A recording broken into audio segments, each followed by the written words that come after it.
Vi skal ha noe koselig. Nå lover jeg, nå skal vi synge en sang.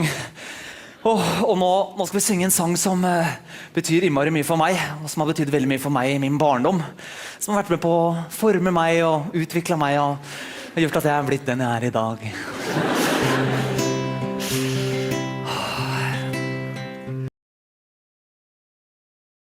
Guys, so today I found a drone in my backyard. I saw it somewhere flying around. It's somewhere near here. I found it. It's somewhere here. I think it went that way. You see it? See it? See it? You see it? You see it? You see that? That's a robot from the government. Drones have evolved over the years and become perfect flying machines. Why are drones designed the way they are today? Why are they so efficient at moving so swiftly? In this video, we'll learn about the drone's mechanical design aspects, along with its electronics controller, sensors, intelligent algorithms, and even satellite technology. So, let's start a design journey, starting with a permitted drone and moving on to the most modern drone. Let's start with the simplest drone design, a single propeller design. One propeller drones provide enough lift force to keep the drone hovering in the air, but there is no way to control this drone. All it can do is go vertical and come down. Another issue is that this drone's body will keep rotating opposite to the propeller, which is a consequence of Newton's third law of motion. You can see the motor's stator supplies the necessary torque to the rotor part. According to the third law, this means that the rotor should give an equal amount of torque back on the stator. Since the stator is fixed to the drone body, this reaction torque will give the drone an undesirable spin. So why not use two propellers? This is certainly a possibility, and a company called 00 Robotics has made a serious attempt to develop such a drone. The fewer the number of propellers, the less energy the drone will consume, and the longer it can stay in the air. However, the main issue is that manipulating the drone to fly at high speeds and take sharp, quick turns requires a higher degree of control accuracy and stability. Let's hope that with the advancements in control algorithms, two propeller drones will achieve a good stability one day. You can see that the blades of two propeller designs rotate in the opposite direction. This way, the motor's reaction torque gets cancelled and the undesirable body spin can be avoided. Three propeller designs are very rarely used. The main issue with these types of drones are the motor's reaction torque and gyroscopic precision. These issues create unnecessary complications in the design and algorithms. In the next variation, the four propeller drones, or quadcopters, usually have an H shape or an X shape. Now, let's see how the quadcopters do the maneuvers by understanding the interesting force dynamics of them. To achieve hovering, the operator has to just make sure that the weight of the drone is exactly balanced by the thrust produced by the propellers. You can see the beautiful airfoil shape the propellers utilize to generate lift force. To achieve forward motion, the front propeller speed is slowed down while the rear propellers speed up. This will cause the pitch motion. Now, let's make all the force values the same by making the propeller speeds the same. Here, suppose you have balanced the vertical component of the resultant propeller forces with the weight of the drone. Even after this, there is an unbalanced horizontal force, which will make the drone move forward. A similar technique is used to enforce a drone's roll movement. Put simply, this movement is carried out by creating imbalanced lift force in the left and right pairs of propellers. A quadcopter's yaw motion is achieved in a unique way. In the beginning of this video, we learned about the motor's reaction torque and its effect on the drone. To avoid such undesirable spin, in quadcopter drones, one diagonal pair is spun opposite to the other pair. This technique cancels the reaction torque completely. However, if you want to yaw the drone or spin it, All you have to do is make sure that these reaction torques are not getting cancelled, which you can easily achieve by reducing the speed of the one diagonal pair. The reaction torque is proportional to the propeller speed. Eventually, a net reaction torque will occur, and the drone can achieve the yaw motion. Obviously, the quadcopter drones are the most stable. With the ability to move at high speeds and take sharp turns swiftly, they are used in almost every industry. Now, let's get into the brain of the drone. Suppose a drone is hit by a sudden gust of wind. The operator has to control and readjust each propeller speeds and rotation direction in less than a second. Otherwise, the drone may crash. This situation is difficult for a person to control by hand. These kinds of scenarios are where the most important part of the drone comes to the rescue: the flight controller. The flight controller can be thought of as a tiny, intelligent pilot sitting inside and navigating the drone through any difficult situations. It enables the operator to use simple controls like up, forward, yaw, etc., making the drone operation as simple as a video game. To achieve this result, the flight controller obviously needs a lot of input signals from various sensors. Welcome to the interesting world of drone sensors. You might be surprised to learn that the size of most of the sensors in a modern drone is comparable to an ant. To fabricate such tiny, super-accurate sensors, MEMS technology comes into play. They are microscale machines with actual moving parts. The most important sensors in this group are accelerometers, gyroscope sensors, and magnetometers. These three sensors are placed together in the IMU, Inertial Measurement Unit. IMU is the king of drone sensors. It measures acceleration and rotation. In this accelerometer MEMS sensor, as the drone experiences a force, movement occurs between the plates. The two plates placed next to each other have a capacitance. When the distance between the plates varies, the capacitance varies too. The variation in capacitance can easily be converted into electrical signals and fed to the controller for calculations. To achieve acceleration in all three directions, we will require a 3-axis accelerometer. When we include gyroscopes also in the unit, along with the force values, we can measure the rotations in different planes. A MEMS-based barometer sensor is used to determine the drone's altitude.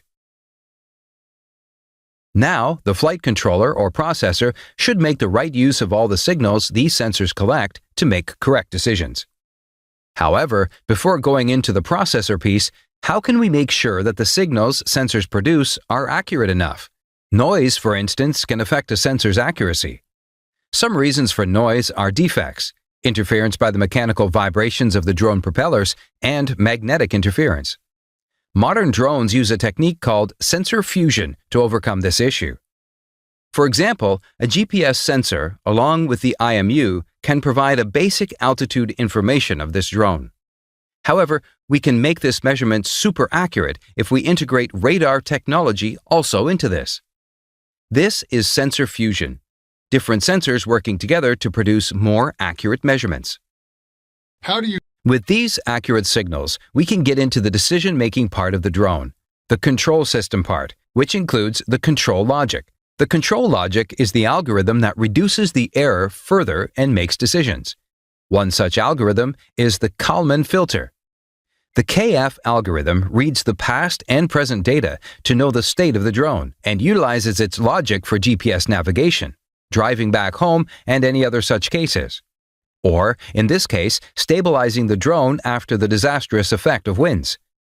Eventually, the same KF algorithm fed in the processor, having logic gates and transistors, etc., make smart decisions to control speeds of BLDC motors.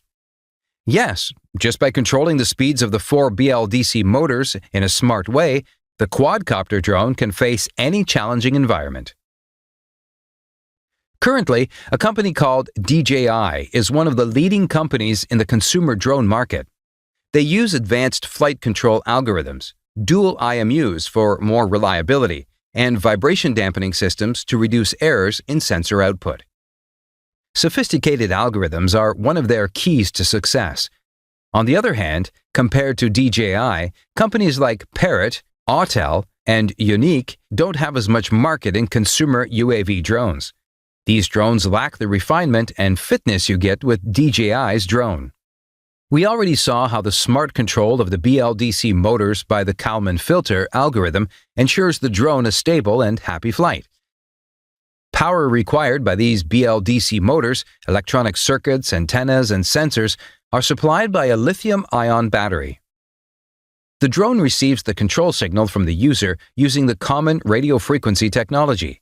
The range of communication can be between 1 to 2 kilometers for a consumer drone. Now, an interesting question. What if the drone accidentally travels out of this communication range? To get the missing drone back, modern drones make use of GPS and tower-based internet technology together. The operator has already set the home location when starting the drone with the help of GPS. This way, the lost drone can safely get back to its home location. We hope you enjoyed decoding the complete drone world. Har du bæsja, har du prompa, har du donglevær I rumpa? Den kjempefin, Anders. Synes du? Ja, den nydelig. Den har vi I Bergen nå. Ja, bare litt annen tekst. Har du drittet? Har du drattet? Har du danglebær I rattet? Har du drete oppi dassen, får du dinglebær I rassen. Store svarte klumper som dingler når du promper. De har det på Sørland også. Ja. Har du esse? Har du fese? Har du donglebær I veslefjeset? Ja, så har du kristenversjonen. Ja. Har du mjaua? Har du fuska? Har du julepynt I buska? Ja, og I Stavanger har du grevla, har du skraua, har du dangla, bær I raua. Store svarte erter som dingler når du fjerter. Altså, tror jeg de har det I Trondheim også. Ja. Har du driti? Har du skiti? Har du dongelbær I hiti? Og på Toten har du møkka, her du søla, her du døngelbær I høla. Ja, og I Arendal har du fjona, har du bøna, har du dangla, bær I høna. Store lortebiter som knasser når du skiter. Ja, så har de I Ålesund. Ja. Hva det går I? Hva det gjør på? Har du tyttebær I krattet? Det kan ikke rime. Nei, rimer ikke. Nei. Har du kabla, har du slusa, har du svartball I mannemusa? Ja, litt. Den veldig fin. Det litt sånn. Det Nord-Norge, ja. Langt oppi. Vi har jo han også litt lenger nå. Perko hitta, perko bitta, perko sterke bæsje guttefitta.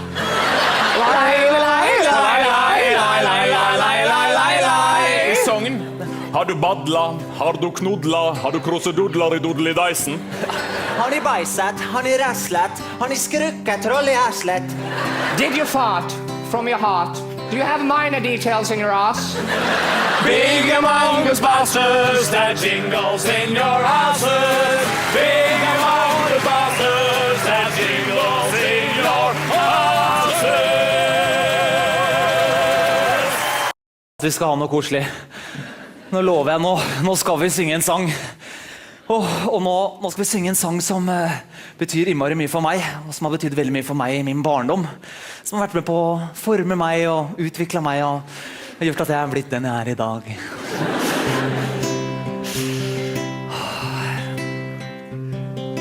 Har du bæsja? Har du prompa? Har du donglevær I rumpa? Den kjempefin, Anders. Synes du? Ja, den nydelig. Den har vi I Bergen nå. Ja, bare litt annen tekst. Har du drittet? Har du drattet? Har du danglebær I rattet? Har du drete oppi dassen, får du dinglebær I rassen. Store svarte klumper som dingler når du promper. De har det på Sørland også. Ja. Har du esse? Har du fese? Har du donglebær I veslefjeset? Ja, så har du kristenversjonen. Ja. Har du mjaua? Har du fuska? Har du julepynt I buska? Ja, og I Stavanger har du grevla, har du skraua, har du dangla, bær I raua. Store svarte erter som dingler når du fjerter. Altså, tror jeg de har det I Trondheim også. Ja. Har du driti? Har du skiti? Har du dongelbær I hiti? Og på Toten har du møkka, her du søla, her du døngelbær i høla. Ja, og i Arendal har du fjona, har du bøna, har du dongla bær i høna. Store lortebiter som knasser når du skiter. Ja, så har den i Ålesund. Ja. Hva det går i? Hva det gjør på? Og du tytter bare kratta. Det kan ikke rime. Nei, rimer ikke. Nei. Har du kabla, har du slusa, har du svartball i mannemusa? Ja, litt. Den er veldig fint. Ja, litt sånn. Det er Nord-Norge, ja. Langt oppi. Vi har jo han også litt lenger nord. Perk og hitta, perk og bitta, perk og sterke bæsje guttefitta.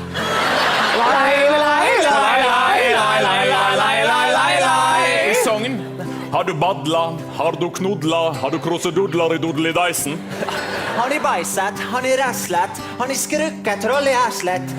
Did you fart from your heart? Do you have minor details in your ass? Big among us bosses, that jingles in your houses. Big